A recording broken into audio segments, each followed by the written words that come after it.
자, 여기 정말 흥미로운 무려 450년이나 된 미스터리가 하나 있습니다.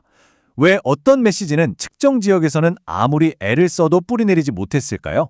오늘 이 오래된 소통의 미스터리를 함께 파헤쳐 보겠습니다. 자, 이 숫자 좀 보세요. 1%. 그것도 채 안 돼요. 이게 바로 캄보디아, 라오스, 태국 같은 불교 문화권 인구 중에서 기독교를 믿는 사람들의 비율입니다. 수백 년 동안 정말 많은 노력을 했는데도 결과가 이렇다니 정말 놀랍지 않나요? 대체 무엇이 문제였던 걸까요? 바로 이 질문이 오늘 우리가 한번 끝까지 파고들어 볼 핵심 질문인 거죠. 수많은 사람들이 진심을 다해 메시지를 전했는데 왜 그 메시지는 길을 잃고 헤매야만 했을까요? 지금부터 그 해답을 찾는 여정을 한번 시작해 보겠습니다. 그럼 가장 먼저 뭘 생각해 볼 수 있을까요? 당연히 언어 문제 아니었을까요? 초기 선교사들도 그렇게 생각하고 번역에 엄청난 공을 들였죠. 그런데 과연 그게 문제의 전부였을까요? 근데 문제가 뭐였냐면 단어를 그냥 1대1로 바꾼다고 해서 그 깊은 뜻까지 전달되는 게 아니었다는 거죠. 예를 들어 기독교에서 정말 중요한 개념인 로고스, 즉 말씀 있잖아요. 이걸 현지어로 파탐이라고 옮겼더니 사람들은 그걸 부처의 가르침, 다르마로 받아들인 거예요. 또 대가 없는 선물이라는 뜻의 은혜를 분쿤으로 번역했더니 이건 서로 빚을 갚고 공덕을 쌓는 그런 개념으로 이해해버린 거죠. 완전히 다른 이야기가 된 겁니다. 그 생각의 뿌리 깊은 곳에는 바로 깜마, 우리가 흔히 말하는 업 사상이 자리 잡고 있었어요. 이건 그들의 세계관을 이루는 아주 근본적인 법칙이거든요. 모든 일에는 원인과 결과가 있고 내가 한 행동의 책임은 온전히 내가 져야 한다는 거죠. 그런데 여기에 갑자기 은혜라는 개념이 툭 튀어나온 거예요. 이건 뭐랄까, 이 세상의 절대적인 물리 법칙을 그냥 무시해버리는 것과 마찬가지로 들렸던 거죠.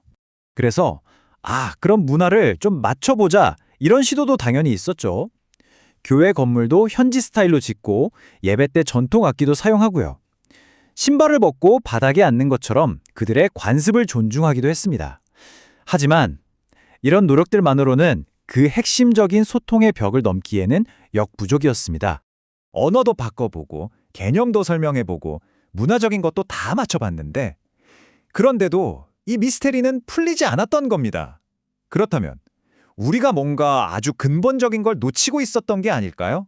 네, 맞아요. 우리가 완전히 놓치고 있던 게 있었습니다. 진짜 단서는 입으로 하는 말에 있었던 게 아니었어요. 전혀 다른 곳에 숨겨져 있었죠. 바로 보이지 않는 메시지. 다시 말해 비언어적인 소통 방식의 말입니다. 사실 커뮤니케이션에 대한 연구를 보면 정말 놀라운 결과가 나와요. 우리가 메시지를 전달할 때요, 이 말 자체, 그러니까 단어가 차지하는 비중은 고작 7%밖에 안 된다는 거예요. 나머지 93%는 전부 표정, 제스처, 목소리 톤 같은 말 이외의 것들이 결정한다는 거죠. 바로 이 지점에서 미스터리의 진짜 실마리가 보이기 시작합니다. 바로 이 말이 이 모든 미스터리의 핵심을 꿰뚫고 있습니다. 문제는 메시지의 내용 그 자체가 아니었던 거예요. 그걸 전달하는 방식이었던 거죠. 무엇을 말하느냐가 아니라 어떻게 전달하느냐가 훨씬 더 중요했다는 겁니다. 이것이 바로 미스터리를 푸는 열쇠였습니다. 자, 그럼 이 보이지 않는 소통의 규칙이라는 게 대체 뭘까요? 실제로는 어떻게 작동하는지 한번 들여다보죠. 예를 들어 서구 문화에서는 보통 사람을 만나면 기본적으로 평등한 관계에서 시작하잖아요. 하지만 동남아시아 문화권에서는 그게 아니에요. 가장 먼저 파악해야 하는 게 있어요. 바로 누가 어른이고 누가 아이인지. 여기서 어른이라는 건 단순히 나이가 많다는 뜻이 아니라 사회적인 지위가 더 높은 사람을 말하는 겁니다. 그리고 이 규칙이 소통 방식을 완전히 결정해버립니다. 어른의 위치에 있는 사람은 직접적으로 가르치거나 조언할 수 있어요. 그게 그들의 역할이고 또 존중의 표현이죠. 그런데 반대로 아이의 위치에 있는 사람이 어른을 직접적으로 가르치려고 든다? 이건 정말 큰 신뢰고 아이의 소통의 문을 닫아버리는 행동이 될 수도 있는 거죠. 이게 좀 헷갈리시면 손님한테 물 한 잔 대접하는 걸 생각해보면 쉬워요. 보통 주인은 물 좀 드릴까요? 라고 묻지 않아요. 그냥 조용히 물을 가져와서 손님 앞에 놓아주죠. 마실지 말지는 손님이 편하게 결정하면 됩니다. 말 한마디 안 했지만 당신을 존중합니다. 편하게 계세요 라는 메시지는 아주 강력하게 전달된 거죠. 이게 바로 보이지 않는 언어예요. 자, 그럼 이제 거의 다 왔습니다. 이 모든 단서들을 종합해서 드디어 이 미스터리를 풀 새로운 길을 한번 찾아보죠. 해답은 놀랍게도 말에 있지 않았습니다. 바로 이거예요. 그 문화권에서 아주 중요하게 생각하는 덕목들 있잖아요.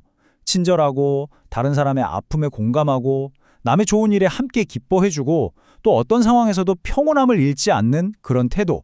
이걸 말로 설명하는 게 아니라 그냥 삶으로, 태도로 보여주는 겁니다. 이게 바로 가장 강력한 비언어적 메시지고 신뢰를 쌓는 첫걸음이었던 거죠.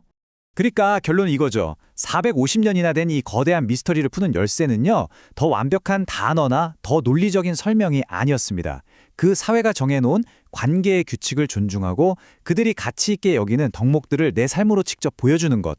그렇게 보이지 않는 신뢰의 메시지를 먼저 보내는 것. 바로 거기에 해답이 있었습니다. 이 이야기가 비단 동남아시아에만 해당되는 걸까요? 아닐 겁니다. 우리 모두에게 아주 중요한 질문을 던지고 있죠. 혹시 여러분도 나도 모르는 사이에 내 말과는 전혀 다른 보이지 않는 메시지를 계속해서 보내고 있는 건 아닐까요? 한 번쯤 진지하게 생각해 볼 문제인 것 같습니다.